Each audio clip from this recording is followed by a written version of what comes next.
It's a conversation with the place, the Artizon Museum, it's a conversation with surrounding architecture, and it's a conversation for people to sit and have a conversation.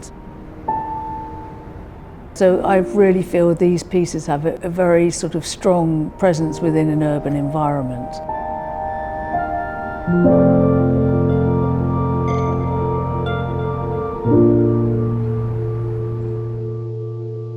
My name's Rachel Whiteread. I'm a sculptor and I live in London.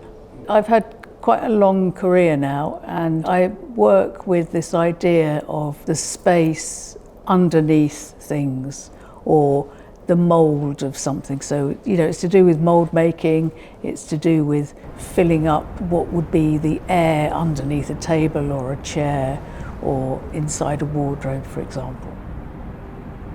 A turning point for me really came very, very early on because I did my degree in painting and then I did my MA in sculpture.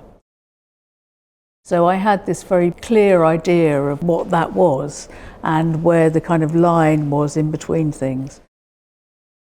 Once I became a professional artist, it was something that I really tried to understand sort of what space was, what sculpture was. Because during my time as a student, I never really made a sculpture in the traditional term of having something that's sat on the floor and was three-dimensional and you could walk around it.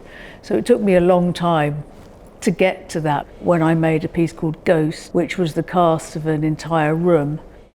Early one morning I went into the studio and the sun was coming in, and I realised that what I had made, what I was the wall looking at a sculpture. So that was another real sort of turning point about being, present but also away from something.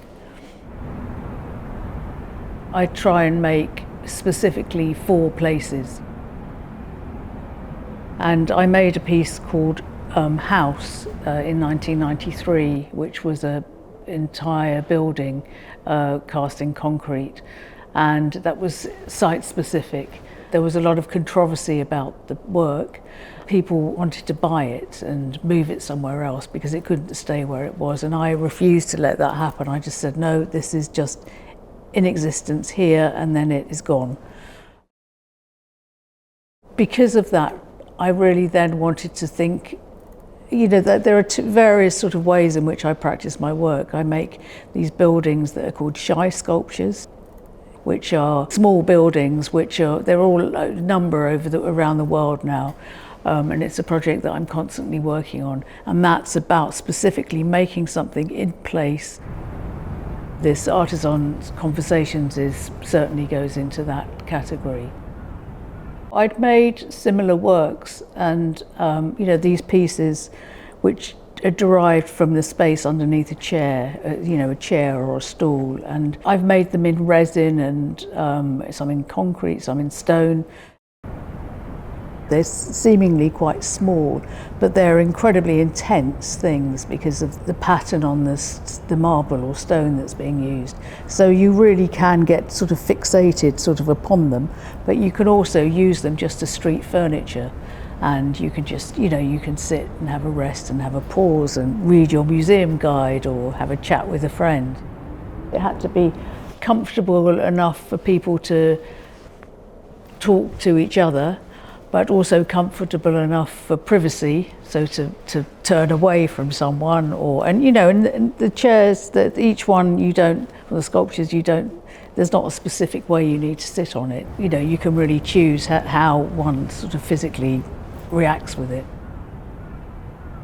And then because it's such a long, strange space, it was working with that and thinking about proportionally how that would work.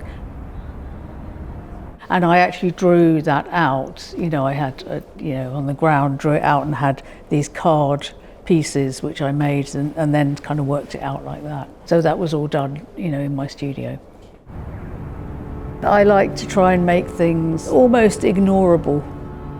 You may walk the same way every single day, and then one day you'll notice a building that you've not noticed before and you think, why is that? Why haven't I seen that?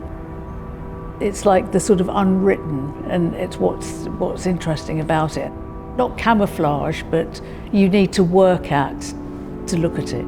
For me, I think if artworks can work like that, it's a very successful way of bringing them into the environment, and without them being what I call plop art, which is just putting something somewhere because you have a space for it.